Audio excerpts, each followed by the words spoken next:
جی آج ہم سٹارٹ کرنے لگے ہیں ایکٹس اینڈ آرٹیکلز ایجوکیشن سے ریلیٹڈ ہمارے کانسٹیٹیوشن میں جو ایکٹس موجود ہیں جو موسٹ امپورٹنٹ ہیں جو ریٹن ایگزام ہے اس کے حوالے سے تو وہ میں نے یہاں پہ انلسٹ کیے ہیں. ان میں سب سے پہلے ہم ایکٹس اینڈ آرٹیکل میں لٹریسی ایکٹ 1985 اس سے ہم سٹارٹ کریں گے. اچھا یہاں پہ جو کریکولم کا ایکٹ تھا وہ بھی آپ نے یاد رکھنا ہے, وہ میں نے یہاں پہ شامل نہیں کیا کیونکہ اس کو ہم آلریڈی 2 دفعہ جو ہے وہ ڈسکس کر چکے ہیں وہ کریکولم کے چیپٹر میں جو ہے, اور کل بھی ہم نے ایک پالیسی میں اس کو ڈسکس کیا تھا. لٹریسی ایکٹ 1985 تو اس کا میں نے کوشش کی ہے کہ آج تھوڑا ٹائم نکال کے جو اس چیپٹر سے ریلیٹڈ کنٹینٹ ہم نے پہلے کور کر لیا ہے اور جو آج کرنا ہے اس میں امپورٹنٹ چیزیں میں نے ان کا جو فونٹ کلر ہے وہ میں نے ریڈ کیا ہے. باقی تھوڑا بہت رہتا ہے وہ انشاءاللہ میں کل تک کر کے آپ کو ریوائز نوٹس یہ سارے سینڈ کر دوں گا. اس میں کچھ ترامیم بھی کی ہیں میں نے آج اور کل, تو انشاءاللہ آپ کو جو ہے یہ آج ہو سکتا ہے میں آج شیئر کر دوں, ادروائز کل تک انشاءاللہ میں یہ شیئر کر دوں گا. لٹریسی ایکٹ 1985 اس کا جو آپ کہہ لیں کہ میجر آبجیکٹو تھا یا انٹینشن تھی وہ لٹریسی مینڈیٹری کرنا تھا, کیونکہ اڈلٹ لٹریسی کو جیسے ہم نے دیکھا کہ 1980 سے 1990 تک جو کام اڈلٹ لٹریسی پہ ہوا وہ کسی اور عشرے میں نہیں ہوا. ہماری پوری جو پالیسیز اگر آپ دیکھ لیں, پوری ہسٹری دیکھ لیں تو 1980 سے 90 کے درمیان جتنے پروجیکٹس بنے, prime minister 10 points, president 10 points, prime minister 5 points, literacy لیمک بنا, اس کے علاوہ نیشن وائڈ لٹریسی پلان ہے, نیشنل لٹریسی پلان ہے, تو یہ سارے جو ہے ایڈلٹ لٹریسی کے لیے بنے. تو سیم ٹائم میں ایک ایکٹ بھی پاس ہوا 1985 میں جس میں لٹریسی کو مینڈیٹری قرار دیا گیا. کس کے لیے؟ امپلائمنٹ کے لیے, ڈرائیونگ کے لیے, آرمز لائسنس کے لیے اور پاسپورٹ کے لیے. یعنی ان کو پاسپورٹ ایشو کیا جائے گا جو لٹریٹ ہوں گے, لائسنس بھی ان کو دیا جائے گا, اور ڈرائیونگ لائسنس بھی اور آرمز لائسنس بھی, اور امپلائمنٹ بھی صرف انہی کو دی جائے گی. تو یہ ایک طرح کی لٹریسی ریٹ کو امپروو کرنے کی ایک ٹیکنیک تھی. اس کے بعد آرٹیکل 9 جو ہے یہ 2012 میں یہ انٹروڈیوس کروایا گیا ہے, اس کو ہمارے کانسٹیٹیوشن میں انڈیوس کیا گیا ہے. یہ رائٹ ہے, right to free and compulsory education act 2012 for ICT information and communication technology. یہ سینٹ نے اور قومی اسمبلی نے پاس کیا. اس کے بعد یعنی آپ کہہ لیں کہ 1985 کا جو آرٹیکل ہے ایکٹ ہے یہ لٹریسی مینڈیٹری اس میں ہوئی. آرٹیکل 9 میں 2012 میں ICT کے استعمال کا جو رائٹ ہے فری اینڈ کمپلسری یہ دیا گیا. اور اس کے بعد آرٹیکل 25A ہے. آرٹیکل 25A سے ہم سب اچھی طرح واقف ہیں. 18ویں ترمیم میں 2010 میں یہ آرٹیکل ہمارے کانسٹیٹیوشن جو اس وقت ہمارا آئین چل رہا ہے 1973 کا اس میں شامل کیا گیا. اس میں 5 سے 16 سال تک کے جتنے بھی بچے ہیں تو ان کی جو تعلیم ہے فری اینڈ کمپلسری ایجوکیشن یہ رسپانسبلٹی اسٹیٹ نے خود اون کی. تو آرٹیکل 25A یہ رائٹ دیتا ہے ہر بچے کو کہ اسٹیٹ اس کو free and compulsory education provide کرے گی. اس کے لیے جو ایج اسپیسیفائی کی گئی وہ 5 سے 16 سال تک ہے. اس کے بعد آرٹیکل 37B یہ چوتھا امپورٹنٹ آرٹیکل ہے ہمارے کانسٹیٹیوشن میں. آرٹیکل 37B کے مطابق اسٹیٹ, اس میں یہ میں نے اس کو ریڈ کیا ہوا ہے کہ اسٹیٹ منیمم پاسبل ٹائم میں الٹریسی اپنی پاکستان سے ریموو کرنے کی کوشش کرے گی. تو یہ 4 امپورٹنٹ آرٹیکلز ہیں. 1985 کا آرٹیکل لٹریسی مینڈیٹری قرار دی گئی امپلائمنٹ, ڈرائیونگ اور عام لائسنس اور پاسپورٹ وغیرہ کے لیے. آرٹیکل 9A 2012 میں ICT انفارمیشن کمیونیکیشن ٹیکنالوجی کے free and compulsory education act میں اس کو شامل کیا گیا. آرٹیکل 25A اس میں اسٹیٹ نے رسپانسبلٹی لی کہ 5 سے 16 سال تک کے تمام بچوں کو اسٹیٹ فری اور کمپلسری ایکول اپرچونٹی کے ساتھ ایجوکیشن پرووائڈ کرے گی. اس کے لیے جو ہے کون سے ادارے بنے یہ ہم نے کچھ ڈسکس کر لیا, مزید بھی کریں گے. آرٹیکل 37B اس میں گورنمنٹ یہ کوشش کرے گی کہ منیمم پاسبل ٹائم میں الٹریسی کو ریموو کرے گی. تو یہ 4 آرٹیکل ہیں, بڑے امپورٹنٹ ہیں.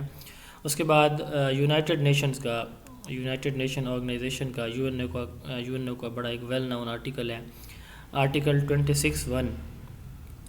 اس کے مطابق اسٹیٹ کی ریسپانسبلٹی ہے، کسی بھی اسٹیٹ کی ریسپانسبلٹی ہوگی کہ وہ ہر بچے کو جو ہے وہ ایجوکیشن پرووائڈ کرے. یہ ایجوکیشن اس کی ایٹ لیسٹ ایلیمنٹری لیول تک جو ہے وہ اسٹیٹ پرووائڈ کرے گی. Every one has the right to education and education shall be free at least in the elementary and fundamental stage. Elementary education shall be compulsory. تو elementary stage تک کی جو ایجوکیشن ہے یہ پرووائڈ کرنا یہ اسٹیٹ کی ذمہ داری ہوگی، اور یہ رائٹ ہے ہر بچے کا، ہر انڈیویجول کا. چونکہ یو این او جو ہے صرف جو کہہ لیں کہ بچے کی تعلیم نہیں بلکہ اڈلٹ لرننگ پہ بھی فوکس کرتی ہے، تو اس لیے یہاں پہ ورڈ ایوری ون یوز کیا گیا ہے. اس کے بعد جو پاکستان کی کچھ انٹرنیشنل کمٹمنٹس ہیں، یعنی ایجوکیشن کے حوالے سے پاکستان نے جو کانفرنسز ہیں یا انٹرنیشنل جو کچھ فریم ورکس ہیں جو پاکستان نے سائن کیے ہوئے ہیں، جس پہ پاکستان کام بھی کر رہا ہے، تو ان میں convention on the right of child CRC، یہ پوچھا جا سکتا ہے واٹ از، یہ ایبریویشن بھی آ سکتا ہے CRC کا، convention on right of the child. تو اس میں دو چیزیں آپ نے یاد رکھنی ہے کہ بچے کا رائٹ ہے ایجوکیشن بھی اور ہیلتھ بھی. تو یہ یو این او کی ایک کہہ لیں کہ کنونشن تھی، جس میں تمام جو اس کے افیلیٹڈ ممالک ہیں، ان سے منسلک ممالک ہیں، ان میں ہر بچے کو فری ایجوکیشن اور جو ہیلتھ اپرچونیٹیز ہیں، سروسز ہیں، یہ پرووائڈ کرنا اسٹیٹ کی ذمہ داری ہوگی. پاکستان یہ 1990 میں یہ کنونشن ہوئی تھی، پاکستان بھی اس کا ممبر تھا، تو اس پہ پاکستان کام کر رہا ہے ایجوکیشن اینڈ ہیلتھ. اگر پنجاب کی ہم بات کریں تو پنجاب میں اس کے لیے school health and nutrition supervisor پورے پنجاب میں جو ہے SNHS school health and SHNS school health and nutrition supervisor وہ اپوائنٹ کیے گئے ہیں تقریباً 2015-16 سے جو ہے یہ اپوائنٹ ہوئے ہیں، اور اب تک یہ چل رہے ہیں، کام کر رہے ہیں. اس سے پہلے سے شاید کیے گئے ہیں. تو اسکول کی تعلیم کے ساتھ ساتھ، پرائمری تعلیم کے ساتھ ساتھ جو بچے کی صحت ہے، اس کی جو سہولیات ہیں یا اس کے لیے بچے کو جو ہے ایک انوائرمنٹ پرووائڈ کرنا یا جو میڈیکل اس کی ایڈز ہیں وہ پرووائڈ کرنا، یہ اسٹیٹ کی ذمہ داری. ایجوکیشن اور ہیلتھ 1990 کی convention on the rights of child, یہ اس کے دو امپورٹنٹ پوائنٹس ہیں. اس کے بعد ڈاکار فریم ورک، یہ پہلے کئی دفعہ ڈسکس ہو چکا ہے. ڈاکار جو کانفرنس ہوئی تھی ورلڈ ایجوکیشن فورم کی، ورلڈ ایجوکیشن کانفرنس، یہ 2000 میں ہوئی تھی. سینیگال، پرتگال جو ڈاکار ہے وہاں پہ، اس میں 164 ممالک شریک تھے، اور انہوں نے 8 گول ڈیولپ کیے تھے، جن کو ہم نے جو ہے وہ پڑھا ہوا ہے کہ ہم نے ان کو ملینیم ڈیولپمنٹ گول کہتے ہیں. تو ملینیم ڈیولپمنٹ گولز میں پاکستان بھی چونکہ یو این او کا ایک ممبر ہے، تو پاکستان بھی اس فریم ورک کا حصہ ہے. In April 2000, Pakistan committed to achieve universal primary education and enhance its literacy rate by 50% within the next 15 years. 2000 میں پاکستان کا جو لٹریسی ریٹ اس وقت تھا، تو اس کو مزید جو ہے 50% بوسٹ اپ کرنے کا یہ پاکستان نے کمٹمنٹ کی. اس کے بعد Pakistan plan to achieve 86% literacy rate by 2015. چونکہ یہ ڈاکار فریم ورک 2000 سے 2015 تک یہ ایک 15 سالہ منصوبہ کہہ لیں تھا، تو پاکستان نے ٹارگٹ سیٹ کیا کہ وہ 86% اپنا MCQs میں آ سکتا ہے کہ پاکستان نے ڈاکار فریم ورک کے بعد جو کمٹمنٹ کی، تو اس میں اپنا ٹارگٹ جو لٹریسی ٹارگٹ ہے وہ کتنا سیٹ کیا، 86%. ملینیم ڈیولپمنٹ گولز اگین یہی اس سے ریلیٹڈ ہے جو ہمارا ڈاکار فریم ورک ہے. ڈاکار فریم ورک اور MDGs یہ بھی 2000 میں ہوا، وہ بھی 2000، ایک ہی بات ہے. پاکستان نے سائن کیا ملینیم ڈیولپمنٹ گولز کو. یہ ڈاکار فریم ورک کی بات اگر آ جائے یا MDGs کی، تو ایک ہی بات ہے. تو پاکستان نے ملینیم ڈیولپمنٹ گول جو تھی کانفرنس یا ڈکلیریشن، یہ سیم وہی ڈاکار فریم ورک کی ہے. تو اس میں 100% جو اپنا انرولمنٹ ہے اس کو کرنے، یعنی پرائمری لیول پہ ہماری جو انرولمنٹ ریٹ ہے یہ 100% کیا جائے گا. اور اس میں جو ملینیم ڈیولپمنٹ گول سے 8 تھے، جس میں گول 2 جو ہے وہ ایجوکیشن سے ریلیٹڈ تھا، MDG 2. اس کے بعد سسٹینیبل ڈیولپمنٹ گول 17 ہیں، SDG 4 ایجوکیشن سے ریلیٹڈ ہے. تو یہ سپٹمبر 2015 میں یونائٹڈ نیشنز کے جتنے بھی ممبران ہیں ان کی میٹنگ ہوئی تھی، جس میں پاکستان بھی شامل تھا۔ تو اگر اس کا ساری سلائیڈ کا تھیم دیکھیں، CRC 1990 ایجوکیشن اور ہیلتھ، ڈاکار فریم ورک، اس میں پاکستان نے 2015 تک 86% لٹریسی ریٹ اپنا ٹارگٹ سیٹ کیا، اور جو ایگزسٹنگ تھا اس سے یعنی 50% بڑھانا، تو وہ 86 بنتا تھا۔ 86 - 50 اگر کریں گے تو اس وقت کا آپ کا لٹریسی ریٹ آ جائے گا۔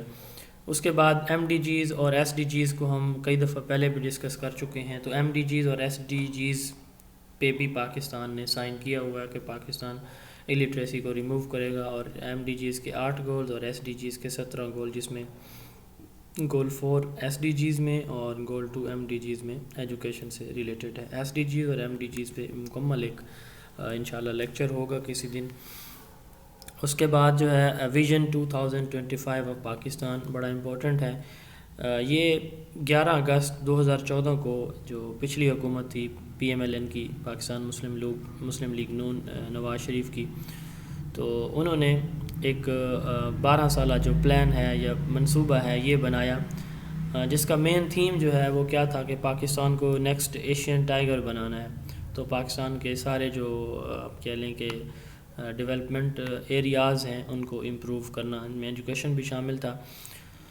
تو دا ویژن از یعنی vision 25 is the document road map and implementation strategy for Pakistan in the next 1 decade. اگلے 1 عشرے میں پاکستان یہ ایک روڈ میپ ہے کہ پاکستان نے یہ چیزیں اچیو کرنی ہیں، اور اس کے لیے جو امپلیمنٹیشن اسٹریٹجی بنائی گئی اس کو ویژن 25 کہا جاتا ہے۔ تو 12 سالہ منصوبہ تھا، اس کے ٹوٹل 7 پلرز تھے، ان 7 پلرز کے آگے 25 گول تھے، یعنی 7 پلرز تھے ٹوٹل، اور ان کے انڈر جو ہے وہ 7 پلر کے انڈر 25 گول تھے۔ تو اس میں جو پلر 1 ہے، پہلا pillar developing human and social capital, تو یہ ایجوکیشن سے ریلیٹڈ تھا۔ 7 پلر تھے جس کے انڈر 25 ان کے گول تھے، یعنی 7 پلرز کے اندر 25 ان کے گولز تھے۔ تو جو پہلا پلر ہے developing human and social capital, یہ ایجوکیشن سے ریلیٹڈ تھا۔ تو جو ایجوکیشن سے ریلیٹڈ گولز تھے، یہ پلر تو ہو گیا developing human and social capital, تو اس کے جو گول تھے امپورٹنٹ دو، وہ کیا تھے؟ سب سے پہلے پرائمری اسکول لیول پر جو انرولمنٹ ہے اس کو 100% کرنا، اور جو لٹریسی ریٹ ہے اس کو 90% پہ لے جانا، یعنی اس کا پہلا گول تھا کہ پرائمری اسکول لیول پہ انرولمنٹ ریٹ کو 100% کرنا 2025 تک، اور لٹریسی ریٹ کو 2025 تک 90% کرنا۔ اس کے بعد ہائر ایجوکیشن کی کوریج، یعنی ہائر ایجوکیشن میں جو ایڈمیشن ریٹ ہے وہ صرف 7% تھا 2014 میں، تو اس کو 12% کرنا، اور اس کے ساتھ ساتھ جو نمبر آف PhD اسکالرز ہیں، یعنی 7000 ایڈمیشنز ہو رہے تھے PhDs کے ملک بھر میں، تو اس کو 15000 کرنا۔ تو یہ 2 امپارٹنٹ جو ہے ایجوکیشن سے ریلیٹڈ گولز اس میں شامل کیے گئے، انرولمنٹ ریٹ 100% کرنا، اور لٹریسی ریٹ کو 90% کرنا، اور ایڈمیشن ریٹ یا کوریج ریٹ ہائر ایجوکیشن کا کالج یونیورسٹیز کا 7 سے 12% کرنا، نمبر آف PhDs کی تعداد بڑھانا 7000 سے 15000 تک۔ اس کے بعد نیشنل ایجوکیشن اسیسمنٹ سسٹم نیاز پاکستان 2003، ان کو بھی میں نے اگین ریڈ کیا ہوا ہے۔ یہ اسٹیبلش ہوا 2003 میں، تو 2003 میں یہ ایک 5 سالہ پروجیکٹ کے طور پر انٹروڈیوس کرایا گیا کہ 5 سال جو ہے اس میں اس کو ٹیسٹ کیا جائے گا، اس کے بعد اس کو دیکھا جائے گا۔ فی الحال جو ہے 5 سال کے لیے ہم امپلیمنٹ کر رہے ہیں، 2003 کی بات ہے۔ تو یہ کس کی اسسٹنٹ سے؟ ورلڈ بینک اور department of international development DFID ان کی سپورٹ سے، اسسٹنٹ سے national education assessment system Pakistan یہ اسٹیبلش ہوا 2003 میں۔ اس کے کچھ provincial and area assessment centres ہیں، یہ پہلے بھی ہم پڑھ چکے ہیں۔ Provincial and area assessment centre یہ سپورٹ کرتے ہیں نیاز کو۔ نیاز اور جو PAEAC جو ہے، یہ دونوں پروونشل ایریا اسیسمنٹ سینٹر، یہ دونوں 5 سالہ پروجیکٹ کے طور پر انٹروڈیوس کرائے گئے، لیکن 2007 میں ان کا جو ٹینیور تھا 5 سالہ، وہ کمپلیٹ ہونے سے پہلے ہی اس کو جو ہے ایک آٹونومس باڈی یا ایک ریگولر ادارے کے طور پر جو ہے وہ اسٹیبلش کیا گیا. Before completion of project these were made regular under the ministry of education professional training in 2007. تو یہ جو ہے ایک زیرو ایڈیشنل ہے, یہ آپ پھر دیکھ لیجئے گا. 2007 میں پرماننٹلی, یعنی اسٹیبلش ویسے 2003 میں ہوئے ہیں لیکن پرماننٹ یہ ادارہ 2007 میں جا کے ہوا ہے. پہلے بھی ڈسکس ہو چکا ہے. اس ادارے کا کام کیا ہے؟ چوتھی اور آٹھویں جماعت کے 4 مضامین کی ہر 4 سال بعد اسیسمنٹ کرنا ہے. میں ریپیٹ کرتا ہوں, چوتھی اور آٹھویں جماعت کے 4 مضامین کی ہر 4 سال بعد اسیسمنٹ کرنا ہے. یہ اسیسمنٹ ہر سکول سے نہیں ہوتی, ایک ڈسٹرکٹ سے میکسیمم 10 سے 15 سکول سلیکٹ ہوتے ہیں رینڈملی, جنڈر وائز اور ایریا وائز, یعنی کچھ رورل, کچھ اربن, کچھ گرلز سکول, کچھ بوائز سکول, کچھ گورنمنٹ سکول, کچھ پرائیویٹ سکول. تو ایسے رینڈملی جو ہے وہ سکول سلیکٹ کیے جاتے ہیں ایک لسٹ سے. تو اس میں جو سبجیکٹ شامل ہیں, لینگویج ہے, سائنس, میتھ اور سوشل اسٹڈیز یا اسلامیات, اس طرح کے یہ 4 مضامین. لینگویج میں آپ کہہ لیں کہ انگلش ہے, اردو ہے, اور میتھ, سائنس, سوشل اسٹڈیز یا اسلامیات. تو اب تک جو ہے اس کی ٹوٹل 4 رپورٹس جو ہے وہ پبلش ہو چکی ہیں نیاز کی. اس کے بعد قائد Punjab, Quaid Azam academy for educational development. 1959 میں سب سے پہلے یہ ادارہ ایجوکیشن ایکسٹینشن سینٹر کے طور پر ٹیچر کی ٹریننگ کے لیے ویسٹ پاکستان میں, یعنی مغربی پاکستان میں ایک ٹیچر ٹریننگ انسٹیٹیوٹ کے طور پر اسٹیبلش کیا گیا. 1959 میں ای سی ایجوکیشن ایکسٹینشن سینٹر کے طور پر یہ ادارہ پہلی مرتبہ قائم ہوا. 1993 میں اس ادارے کو directorate of staff development DSD, اس کا نیم جو ہے وہ چینج کر دیا گیا. 2016-17 میں اس کو, یہ میں نے بڑا ڈھونڈا ہے, مجھے کہیں ملا نہیں ہے, لیکن 2016-17 ہے. تو یہ کنفرم کر لیں گے, مزید بھی میں اس پہ سرچ کر رہا ہوں. غالب گمان ہے کہ یہ جو ہے وہ 16 تھا. ان 2016 اس کو جو ہے پھر سر یہ جی سر یہ موسٹلی 2017 مطلب کہ 16 نہیں ہے 17 میں ہوا تھا, یہ کیا چلیں چینج یہ ہوا تھا DSP سے. چلیں ٹھیک ہے, تھینک یو سو مچ. سر یہ یہ 2016 سے سچ ہے کیونکہ سر سر یہ 2015 میں ہم اپائنٹ 2016 ہوئے میں تھے ہی ہوگا. میں اصل میں ہمارے نا, آرڈر پہ لکھا ہوتا ہے کہ آپ اپنے ڈیٹیل مجھے جو جہاں ہے وہ تک یاد پڑتا ہے نا, پیڈ سے کرنا ہے. مجھے جہاں تک یاد پڑتا 14 ہے, یا 15. ہاں دونوں, مجھے پتہ ہے کیسے یہ جو ہے نا, میں نے 16 بھی لکھا ہے 17 بھی لکھا ہے. 2016 میں اس کا جو سیٹ اپ تھا نا DSD کا, CPD کا, یہ ختم کر دیا گیا تھا مکمل طور پر, یعنی جو ایگزسٹنگ سٹرکچر تھا وہ سارا ختم ہو گیا بالکل. یہ آگے ہم جا کے CPD دیکھیں گے اگلی سلائیڈ میں. یہ 2016 میں مجھے یاد ہے, میں اس وقت SSC secondary school educator select ہوا تھا, SSC بایو. اس کے بعد میں جس اسکول میں گیا وہاں پہ ہیڈ ماسٹر نہیں تھے, یعنی اسکول کی ہیڈ کی جو پوسٹ تھی وہ ویکنٹ تھی.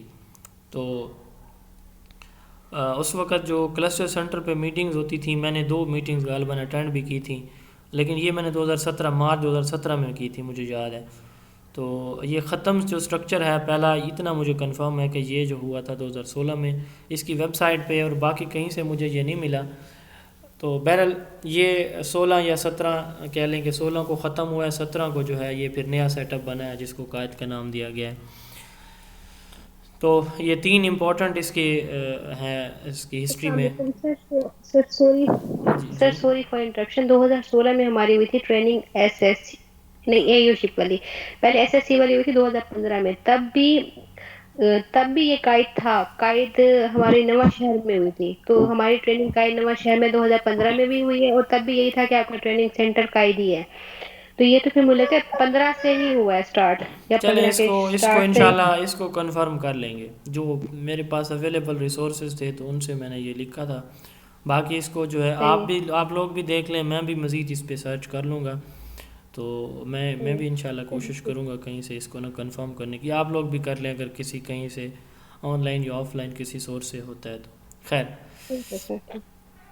جس کو کنفرم ہو جائے پھر وہ بتا دے گا, مجھے ہو جائے گا تو میں انشاءاللہ کلیئر کر دوں گا. 1959 میں ایجوکیشن ایکسٹینشن سینٹر, اور 1993 میں ڈائریکٹوریٹ آف اسٹاف ڈیولپمنٹ. یہ جو ہے ابھی کویسچن مارک ہے, یہ قائد پنجاب کی ڈیٹ یہ انشاءاللہ کنفرم کر لیں گے.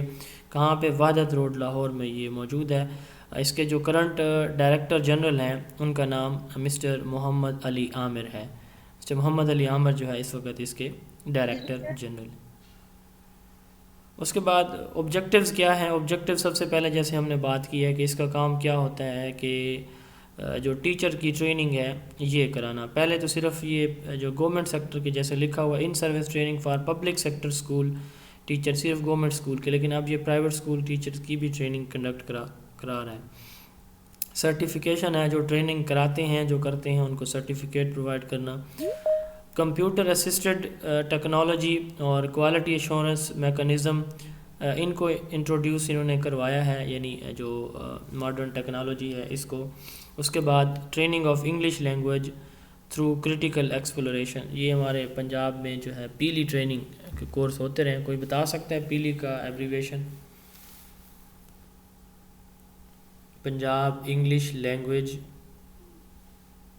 انیشیٹو. پنجاب ایجوکیشن ہاں English language Punjab initiative. Education English language education and English language initiative. PELI جو ہے جو ہے یہ انگلش لینگویج کی جو کمیونیکیشن سکلز ہیں. سر جی میری ایک میڈم ہے میم رانی کسرا ملتان سے, سر وہ بھی قیاد میں ورک کر رہی ہیں, لیکن میں نے ان سے پوچھا تھا تو انہوں نے بتایا تھا ایگزیکٹلی مطلب کہ ان کی جہاں وہ سرمنی وغیرہ ہوتی ہے ادھر نہیں, وہ تو وہاں پہ ایس ایس ہوں گی نا, بالکل وہ کنفرم بتا سکتی ہیں. ان سے نا کوئی ڈاکومنٹ تو لے لیں پھر اس کی ہسٹری کا. میرے پاس جو ڈاکومنٹ اویلیبل ہے نا اس میں ہسٹری اس کی ہے 2010-11 تک, اس کے بعد کی آن ورڈ نہیں ہے, یعنی جو میرے پاس ایک اتھینٹک سورس ہے. ان سے کائنڈلی نا پھر ڈاکومنٹ کو لے لیں اس کی ہسٹری کا نا updated. Okay sir, thank you so much. تو یہ پیلی بھی یاد رکھ لیجئے گا, ہو سکتا ہے کہ ایگزام میں آ جائے. Punjab education and English language initiative, یہ بھی جو ہے قائد پنجاب کے تھرو ٹریننگ اس کی کنڈکٹ کرائی جاتی ہیں ٹیچرز کو. اچھا, اس کے بعد یہ تو ہو گیا اس کا اسٹیبلشمنٹ, اس کے کام کیا ہیں. اس کے بعد یہ کتنے اس کے سینٹر ہیں. اس کے اس وقت پنجاب کے اندر 43 جو ہے وہ ڈسٹرکٹ قائد ہیں, یعنی ڈسٹرکٹ سینٹر ہیں. یہ ہیں پنجاب کے اندر ہی یہ 43. تو کچھ ڈسٹرکٹ میں ڈبل ہیں, جیسے ڈی جی خان ہے تو اس میں 2 ہیں. اسی طرح کچھ اضلاع میں جو قائد سینٹرز ہیں وہ 2 بھی ہیں. ٹوٹل 43 ہیں. 22 اضلاع میں کہیں سنگل کہیں ڈبل. ریگولر 29 ڈسٹرکٹ قائد ہیں جو لیبارٹری اسکول ہیں, جو قائد کے اپنے اسکول ہیں ان کو لیبارٹری اسکول کہا جاتا ہے. ان اسکولز کے اندر یا ان اسکولز کے ساتھ ڈسٹرکٹ قائد موجود ہیں. 29 ڈسٹرکٹ قائد 22 اضلاع میں. جو باقی 14 اضلاع ہیں جیسے ہمارا بکھر ہے تو یہاں پہ ڈسٹرکٹ قائد نہیں ہے. تو یہاں پہ کیا ہوا ہے, جو لارجسٹ ہائر سیکنڈری یا ہائی اسکول ہے تو اس کے اندر ہی یہ قائد جو ہے وہ اسٹیبلش کیا ہوا ہے. پروونشل لیول پر ڈسٹرکٹ قائد ونگ یہ جو ہے اس کو لک آفٹر کرتی ہے. یہ جو اس کے 43 ڈسٹرکٹ قائد سینٹر ہیں, یعنی میں ریپیٹ کرتا ہوں, ٹوٹل اس کے 43 سینٹرز ہیں جس کو ڈسٹرکٹ قائد کہا جاتا ہے. ان 43 میں جو 22 ہیں 22 اضلاع میں, یعنی 36 میں سے 22 اضلاع میں 29 ڈسٹرکٹ قائد کام کر رہے ہیں, جو کہ مطلب بالکل سیپریٹ ایک ڈسٹرکٹ قائد کے طور پر ایک الگ ادارہ ہے, ایک الگ بلڈنگ میں کام کر رہے ہیں ان کے لیبارٹری اسکول کے ساتھ. لیکن 14 اضلاع میں یہ کسی ہائی یا ہائر سیکنڈری اسکول میں اسٹیبلش کیے گئے ہیں. اور ڈسٹرکٹ قائد ونگ قائد پنجاب کی اس کو کنٹرول کر رہی ہے ان سینٹرز کو. اس کے اگلی سلائیڈ پہ یہ جو سی پی ڈی فریم ورک تھا, یہ فی الحال ویسے اس کو دیکھنے کی ضرورت نہیں ہے کیونکہ یہ ختم ہو گیا ہے. تو سیکٹری اسکول ایجوکیشن ہوتا ہے, اس کے نیچے پروگرام ڈائریکٹر ہوتا تھا, اس کے بعد اس کے نیچے ایڈیشنل پروگرام ڈائریکٹر, اس کے نیچے آر پی ایم ہوتے تھے, آر پی ایم کے نیچے D T S C head district کا جو ہیڈ ہوتا تھا, اس کے بعد پھر اس کے نیچے ٹی ای ہوتے تھے, اور ٹی ای کے نیچے کلسٹر سینٹر ہوتے تھے, cluster training and support centre, اور ان کے نیچے ڈی ٹیز ہوتی تھی. تو یہ ایک پرانا سیٹ اپ ہے, یہ ختم ہو گیا. اس کے بارے میں آپ سے آئی تھنک سو کہ کویسچن کوئی نہیں آئے گا. بہرحال میں نے ان کے ایبریویشن یہ مجھے امپورٹنٹ لگے ہیں, یہ میں نے اس میں شامل کر دیے. پی ڈی پروگرام ڈائریکٹر ہوتا ہے, R P M regional program manager ہوتا ہے, یہ 2 ڈویژن کا ایک ہوتا ہے. پروگرام ڈائریکٹر پورے صوبے کا ہے, اور آر پی ایم جو ریجنل پروگرام مینیجر ہے یہ 2 ڈویژنز کا ہوتا ہے, یعنی 2 ڈویژنز کو ملا کے ان کا جو کنٹرول ہے سی پی ڈی فریم ورک کا تھا وہ کس کے پاس تھا, ایک آر پی ایم کے پاس. Directorate of staff development D S D اس کا جو پرانا نام تھا. D T S C district training and support centre, یہ ڈسٹرکٹ لیول پہ جو اس سے پہلے یعنی قائد سے پہلے جیسے اب لکھا ہوا ہے نا ہمارے 43 ڈسٹرکٹ قائد ہیں, تو اس سے پہلے یہ 43 DTSC تھے، یعنی ان کا نام DTSC تھا. یہ MCQs میں آ سکتا ہے کہ اولڈ نیم ڈسٹرکٹ قائد کا کیا تھا، تو یہ DTSC تھا.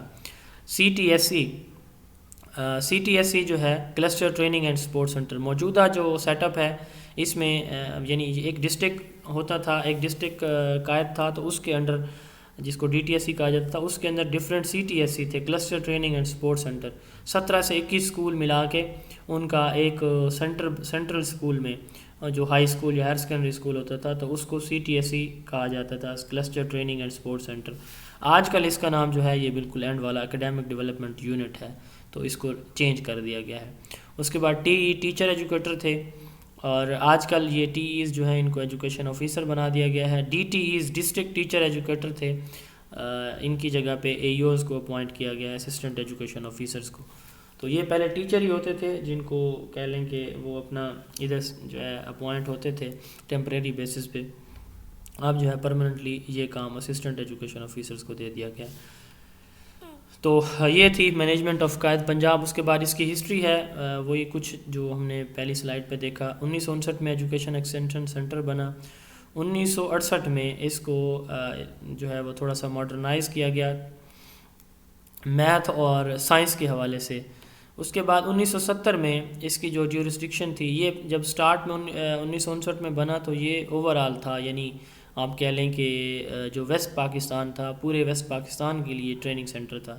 لیکن 1970 میں یہ جو ہے اس کی جیورسڈکشن کو لمیٹڈ کیا گیا پروونس پنجاب کے اندر ہی.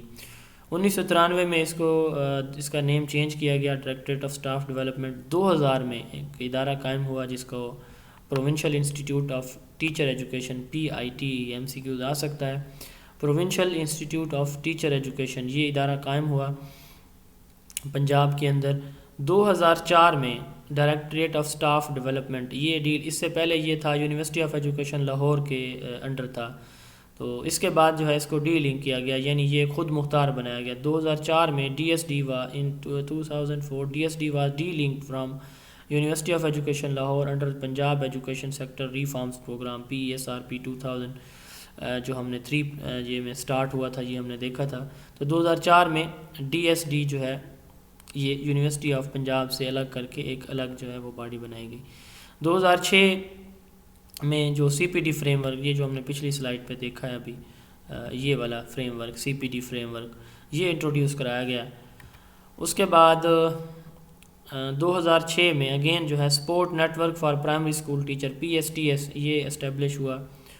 2006 میں provincial institute for teacher education یہ، اور جو 33 اس کے ساتھ ساتھ GCET سے government college for education and teacher support GCETs یہ جو ہے اس کے جو تھے ان کو نارمل اسکول بھی کہا جاتا ہے، یعنی جو ڈسٹرکٹ قائد تھے ان کے انڈر یہ کام کر رہے تھے 33 ڈسٹرکٹ کے اندر.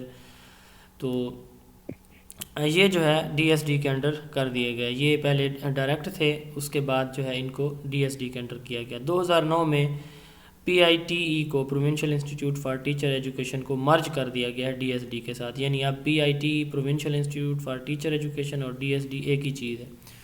تو 2012 میں جو CPD فریم ورک 2006 میں بنایا، اس کا سکوپ جو ہے بڑھا کے پنجاب کے تمام اضلاع میں کر دیا گیا، یعنی پہلے صرف یہ 12 اضلاع میں تھا CPD فریم ورک. 2012 میں یہ تمام اضلاع میں جو ہے اس کو سپریٹ کر دیا گیا. یہ اس کی ہسٹری تھی، اس میں جو میں نے ریڈ کیا ہوا یہ آپ دیکھ لیں تو انف ہے.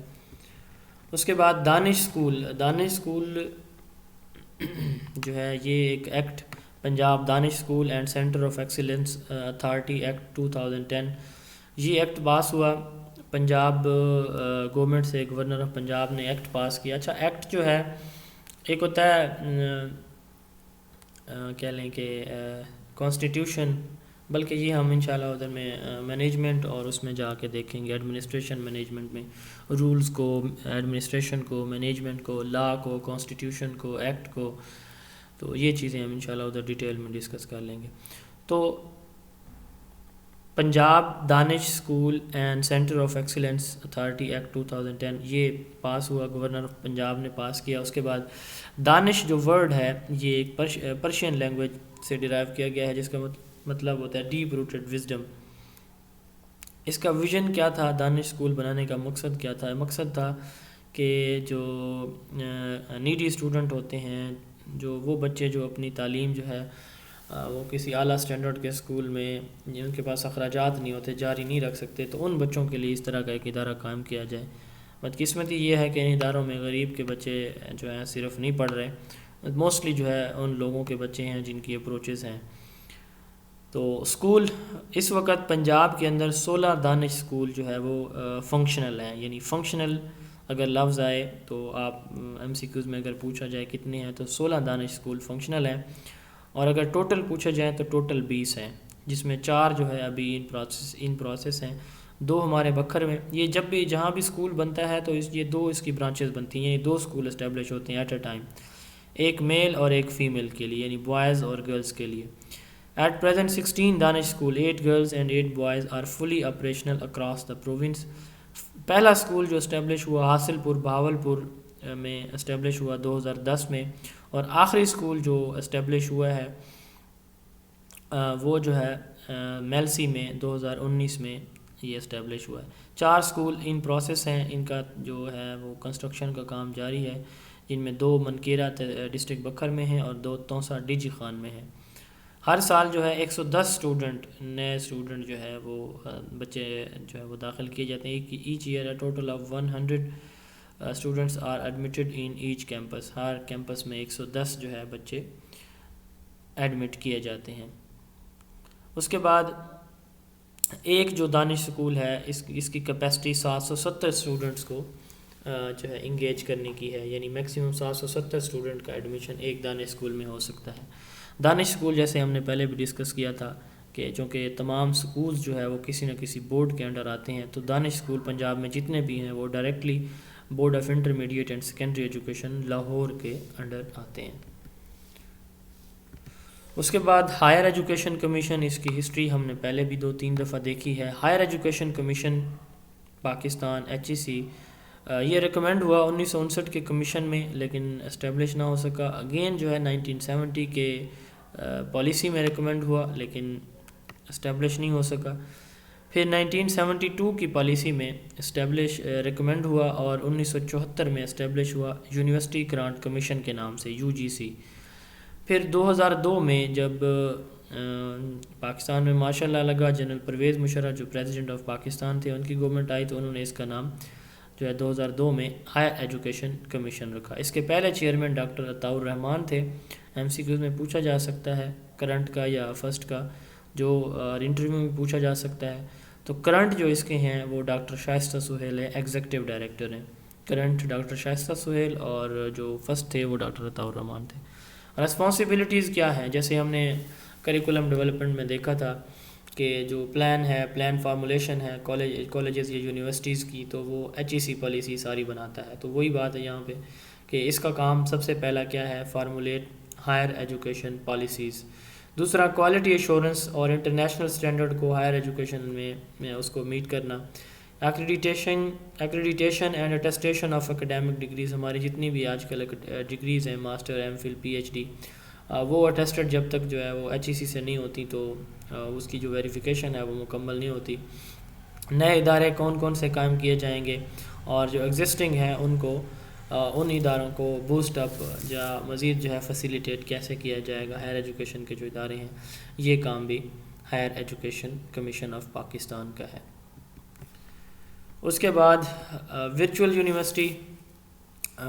یونیورسٹی جو ہے پاکستان میں پہلی آپ کہہ لیں کہ آن لائن یا modern information and communication technology کی بیس پہ ایک یونیورسٹی اسٹیبلش ہوئی ہے۔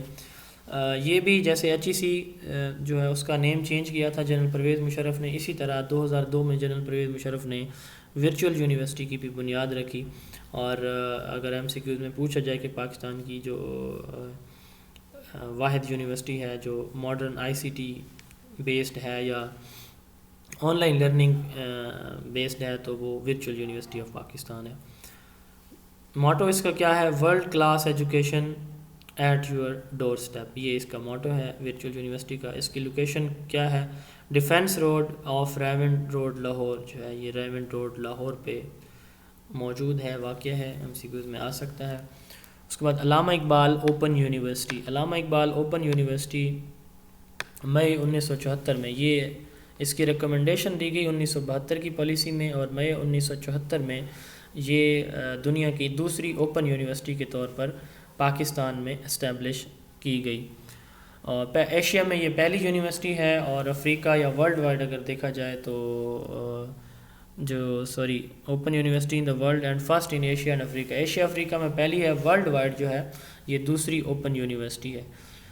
1972 کی جو پالیسی تھی اس میں اس کی ریکمنڈیشن دی گئی اور اسٹیبلش ہوئی 2 سال بعد۔ اس کا پہلا جو نیم تھا وہ پیپلز اوپن یونیورسٹی تھا، جس کو جو ہے 1977 میں جو ضیاء الحق صاحب تھے انہوں نے جو تھے بھٹو صاحب تھے، انہوں نے اس کا نیم جو ہے وہ چینج کیا، پیپلز اوپن یونیورسٹی سے علامہ اقبال اوپن یونیورسٹی اس کا نام ذوالفقار علی بھٹو صاحب نے خود پھر چینج کیا۔ جو پہلی یونیورسٹی ہے دنیا میں اس کا نام جو ہے UK اوپن یونیورسٹی ہے، یہ 1969 میں UK میں اسٹیبلش ہوئی، UK اوپن یونیورسٹی۔ دوسری یونیورسٹی ہماری علامہ اقبال اوپن یونیورسٹی ہے، اب کافی ساری یونیورسٹیز اوپن ہو چکی ہیں۔ تو اور علامہ اقبال اوپن یونیورسٹی جو ہے 2000 ڈفرینٹ کورسز جو ہے وہ آفر کر رہی ہے ملک بھر میں، اور ملک بھر سے باہر پاکستان کے اور نان پاکستان جو نیشنلٹی کے حامل اسٹوڈنٹ ہیں وہ ایڈمیشن لے سکتے ہیں۔ 9 اس کے ریجنل کیمپسز ہیں پورے پاکستان میں، اور اگر دیکھا جائے تو پاکستان میں لارجسٹ جو پبلشنگ ہاؤس ہے وہ علامہ اقبال اوپن یونیورسٹی میں ہے، جس میں اینولی 1.8 ملین جو بکس ہیں وہ پبلش کی جاتی ہیں۔ علامہ اقبال اوپن یونیورسٹی نے یونیسکو کا نوما ایوارڈ اور راجہ بوئے سنگھ ایوارڈ جو ہے یہ ارن کیا ہوا ہے یا حاصل کیا ہوا ہے، یہ 2 ایوارڈ بھی علامہ اقبال اوپن یونیورسٹی کے کھاتے میں آتے ہیں۔ اس کے بعد ہم نے یہ پہلے پڑھے ہوئے ہیں national professional standard for teachers, national professional standard for teachers یہ ڈیولپ ہوئے policy and planning wing ministry of education, ministry of federal education government of Pakistan, Feb 2009 میں۔ یہ ٹیکنیکل سپورٹ تھی یونیسکو کی اور فائنینشیل سپورٹ تھی USAID کی، جس میں پاکستان میں ایک پروجیکٹ جس کو اسٹیپ کہا جاتا ہے، strengthening teacher education in Pakistan, STEP project, اس کے تحت یہ پوائنٹس بنائے گئے۔ جیسے میں نے اس دن بھی بتایا تھا جب ہم نے اس کو ڈسکس کیا تھا، پتہ نہیں کوئی کس چیپٹر میں ہم نے اس کو ڈسکس کیا ہوا ہے آلریڈی، تو اس میں ہر جو اسٹینڈرڈ ہے یعنی جو نیشنل اسٹینڈرڈ بنائے گئے ہیں وہ ٹوٹل 10 ہیں، اور ہر اسٹینڈرڈ کے مزید 3 لیول ہیں۔ آپ نے ان کے نام سیکوینس میں اور ان کے اسٹینڈرڈ وہ بڑے آسان ہیں جو کوگنیٹو اور افیکٹو اور سائیکو ڈومین ہیں بلوم ٹیکسونومی کے، وہی یہاں پہ بھی ہیں۔ اس کے کون کون سے ہیں یہ مینشن ہے یہاں پہ، knowledge, disposition and performance and skills. تو نالج میں وہی جو ہماری کوگنیٹو ایبیلٹیز آ جاتی ہیں، ڈسپوزیشن میں بیہیویئر، ایٹیٹیوڈ اینڈ ویلیوز، اور پرفارمنس اینڈ سکلز میں ٹیچر جو پریکٹیکلی پرفارم کرتا ہے۔ نالج، ڈسپوزیشن اینڈ پرفارمنس یہ ہر اسٹینڈرڈ کے 3 سب لیول ہیں، اگر کوئی ان کی ڈیٹیل دیکھنا چاہے تو یہ یہاں پہ موجود ہے، نہیں تو ایٹ لیسٹ جو ہے آپ کو یہ پتہ ہونا چاہیے کہ 2009 میں یہ اسٹیبلش ڈیولپ کیے گئے، کس کی مدد سے، USAID اور یونیسکو کی کس پروجیکٹ کے تحت، اسٹیپ پروجیکٹ کے تحت، اسٹرینتھننگ ٹیچر ایجوکیشن ان پاکستان کے تحت، ٹوٹل 10 ہیں، اور ہر جو اسٹینڈرڈ ہے اس کے 3 پارٹ یا 3 سب لیول ہیں، جس میں knowledge, disposition, knowledge and understanding, disposition اور پرفارمنس ہے۔ تو سبجیکٹ میٹر نالج، ٹیچر کے پاس سب سے پہلے جو ہے اپنے مضمون کا اسے پتہ ہونا چاہیے، اس پہ اس کو مکمل ماسٹری اور کمانڈ ہونی چاہیے۔ ہیومن گروتھ اینڈ ڈیولپمنٹ، اس نے یہ جو مضمون جن بچوں کو پڑھانا ہے اسے پتہ ہونا چاہیے کہ ان بچوں کی جو کہہ لیں کہ ان کی گروتھ اور ڈیولپمنٹ کیسے کرنی ہے اور ان کی ریکوائرمنٹ کیا کیا ہیں۔ اس کے بعد knowledge of Islamic and ethical social values and life skills, Islamic اور ایتھیکل ویلیوز کا پتہ ہونا چاہیے کہ کیسے ایک اسٹوڈنٹ کے ساتھ یا ایک اسکول کی یا کلاس روم کا انوائرمنٹ جو ہے وہ کیسے مینٹین رکھنا ہے۔ سوشل سکلز پتہ ہونے چاہیے بچے کے اندر، اس نے کون کون سی اسلامک یا ایتھیکل یا سوشل ویلیوز انکلکیٹ کرنی ہے یہ اسے پتہ ہونا چاہیے۔ انسٹرکشنل پلاننگ اینڈ اسٹریٹجیز، وہ اپنے جو لیسن پلاننگ ہے وہ کیسے کرے گا، کون کون سی اسٹریٹجیز وہ استعمال کرے گا، اسے سارے پلاننگ کے میتھڈز اور اسٹریٹجیز کا پتہ ہونا چاہیے۔ اس کے بعد وہ اپنے بچوں کی اسیسمنٹ کیسے کرے گا. اسیسمنٹ کے ڈفرینٹ میتھڈ ہم نے پورا ایک چیپٹر پڑھا ہے, سارے میتھڈ ٹیچر کو پتہ ہونے چاہیے. اس کے بعد لرننگ انوائرمنٹس, کلاس روم کا انوائرمنٹ چائلڈ سینٹرڈ ہوگا یا ٹیچر سینٹرڈ ہوگا, ایکٹیویٹی بیسڈ ہوگا یا پیسو ہوگا. تو ٹیچر کو یہ ساری انفارمیشن ہونی چاہیے.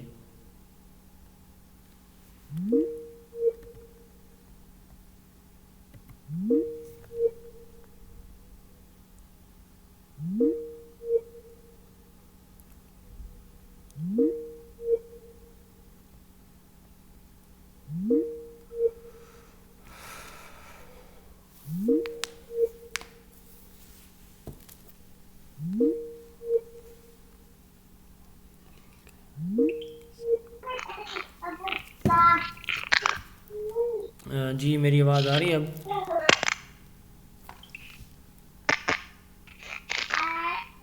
جی سر آ رہی ہے. اچھا کسی کا مائک آن ہے؟ جی میرا تھوڑا سا ایشو بن گیا تھا, اس وجہ سے آواز ڈسکنیکٹ ہو گئی تھی. تو اس کے بعد جو اگلا ہمارا ہے کہ ٹیچر کو پتہ ہونا چاہیے کہ اس نے کلاس روم کا جو انوائرمنٹ ہے وہ کس طرح کا رکھنا ہے, لرننگ انوائرمنٹ کیا ہونا چاہیے, teacher centred, student centred, active یا پیسو. اس کے بعد effective communication and proficient use of information and communication technology. Teacher کو I C T information and communication technology پہ عبور حاصل ہو, اس کی کمیونیکیشن جو ہے وہ effective who. Collaboration and partnership, teacher جو ہے اپنے اسٹوڈنٹ کے ساتھ ایک کولیبریٹو اور ایک پازیٹیو وے میں ان کے ساتھ ایک ریلیشن بلڈ کرے. اور جو کلاس روم انوائرمنٹ ہے وہ کولیبریٹو ہونا چاہیے, جس میں ٹیچر اور اسٹوڈنٹ دونوں ڈیسائیڈ کریں کہ کیا پڑھنا ہے, کتنا پڑھنا ہے, کیسے پڑھنا ہے. اس کے بعد continuous professional development and code of conduct ہے. ٹیچر کی جو ہے مسلسل ٹریننگ ہونی چاہیے, پروفیشنل ٹریننگ ہونی چاہیے, ٹیچنگ لرننگ سے ریلیٹڈ, اسیسمنٹ سے ریلیٹڈ. اس کے بعد کوڈ آف کنڈکٹ ہے.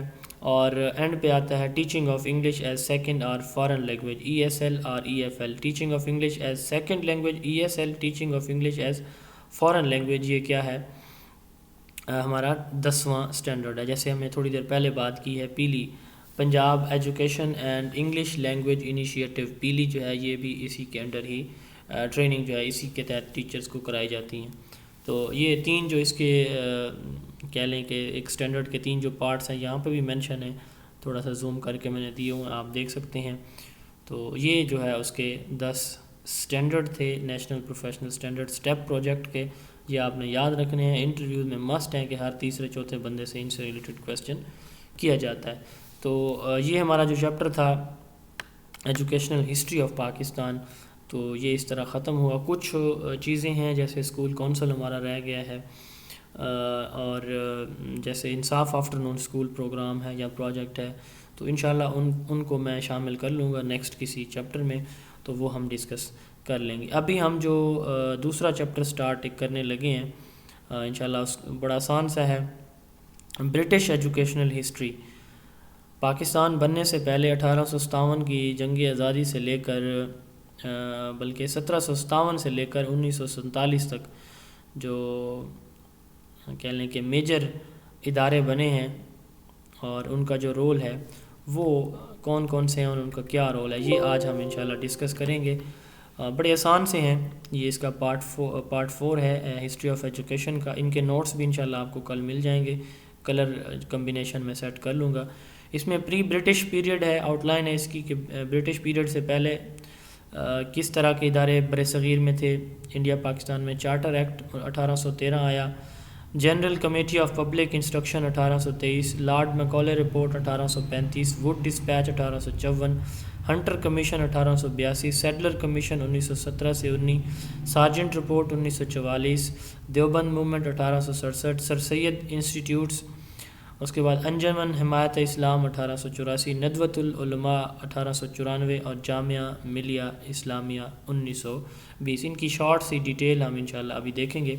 پری برٹش پیریڈ, پاکستان اور انڈیا جب سب کانٹیننٹ کہلاتا تھا, بر صغیر پاک و ہند, یا اس کو بر صغیر ہی کہا جاتا تھا, اس وقت جب برٹش کا کنٹرول یہاں پہ نہیں تھا, تو دو طرح کے ادارے کام کرتے تھے.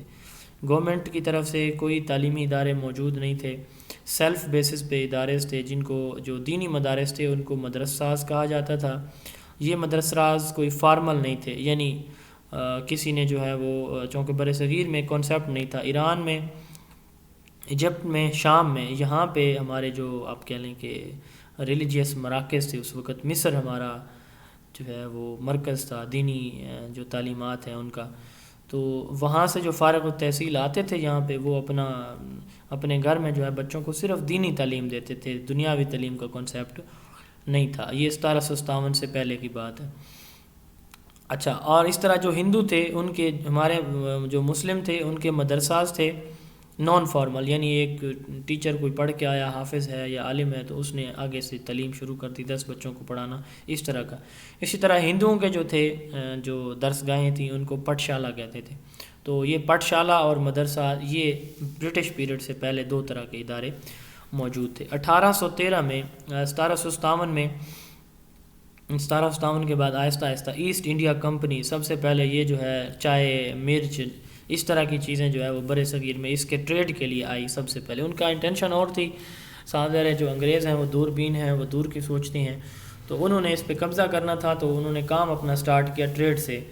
تو اس وقت کے جو بادشاہ تھے، حکمران تھے، انہوں نے اجازت دے دی اور آہستہ آہستہ کام شروع ہو گیا. اور ایک وقت یہ آیا کہ 1757 میں کہ جو تھا مسلمانوں کا کنٹرول تھا انڈو پاک پہ، وہ ختم ہو گیا.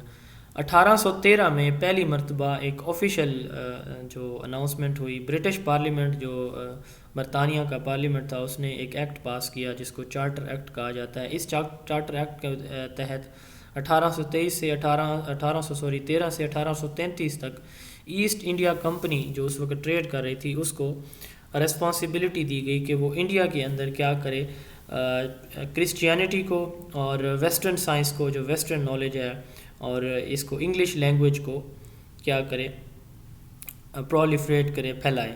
3 اس کی انٹینشن تھی: ٹیچنگ یا preaching Christianity, proliferation of western science, and تیسرا تھا انگلش لینگویج. تو 1813 میں یہ پاس ہوا، برٹش پارلیمنٹ نے پاس کیا. ایسٹ انڈیا کمپنی کو رسپانسبلٹی دی گئی انڈیا کی جو ایجوکیشن ہے اس کی، اور اس کے لیے اینولی جو ہے وہ 1 لاکھ روپے جو بجٹ ہے وہ بھی ایلوکیٹ کیا گیا. اس کی امپلیمنٹیشن نہ ہو سکی 1823 تک، جو ہے 10 سال اس کی جو امپلیمنٹیشن ہے وہ نہ ہو سکی. اس کے پیچھے ایک ریزن تھی. 2 طرح کے گروپ بن گئے اس وقت. ایک گروپ وہ تھا جو کہتا تھا کہ جو انگلش ہے اس کا میڈیم آف انسٹرکشن نہیں ہونا چاہیے، لوکل لینگویج جو ہے وہ اس کا میڈیم آف انسٹرکشن ہونا چاہیے. یعنی اس وقت انڈیا میں پرشین جو لینگویج ہے یا اردو لینگویج یہ یا سنسکرت یہ یوز کی جاتی تھی، تو یہ ہونی چاہیے لوکل لینگویجز یا ٹریڈیشنل جو ان کی ہیں. دوسرا گروپ تھا وہ کہتا کہ نہیں جی انگلش ہی لینگویج اس کی ہونی چاہیے. تو اس کیفیت میں 10 سال جو ہے یہ چارٹر ایکٹ امپلیمنٹ نہ ہو سکا. Asset India company could not implement for 10 year. یہ MCQs میں پوچھا جاتا ہے یا آ سکتا ہے کہ کتنا عرصہ جو ہے چارٹر ایکٹ امپلیمنٹ نہیں ہو سکا تھا، 10 سال.